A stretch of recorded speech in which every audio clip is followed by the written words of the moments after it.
नमस्कार मित्रांनो, आज महाराष्ट्राची परिस्थिती पाहिली तर कोरोनाच्या नंतर नागरिकांचे कंबरड मोडलेलं आहे। या देशातील 80 कोटी नागरिक रेशनवरती जगत आहेत आणि आता शहरांमध्ये ग्रामीण भागामध्ये लोड शेडिंग केवढ्या मोठ्या प्रमाणात चाललंय आपण हे सगळं बघताय।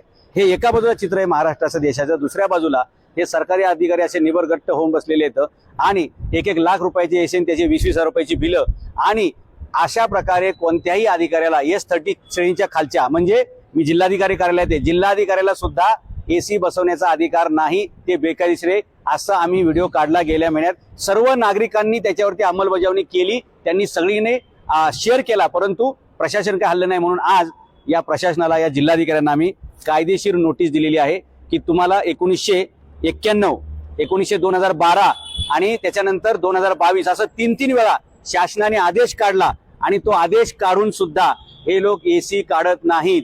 लक्षात घ्या, एका बाजूला लोड शेडिंग होतंय आणि या महाराष्ट्रामध्ये जे काही विजेचा खपत आहे त्याच्यामध्ये ह्या सरकारी कार्यालयामध्ये असणारे एसी, मग ते जिल्हाधिकारी कार्यालय, महापालिकेचे कार्यालय, जे 52 डिपार्टमेंट आहेत तेच या महाराष्ट्राची वीज खाणारे रावण डिपार्टमेंट आहेत आणि त्यांच्याकडे अफाट एसीचा वापर असल्यामुळे नागरिकांच्या वाट्याला वीज येत नाही। म्हणून आज आम्ही जिल्हाधिकाऱ्यांना नोटीस दिलेली आहे। माझ्यासोबत अनेक माहिती अधिकार कार्यकर्ते आहेत, सामाजिक कार्यकर्ते आहेत।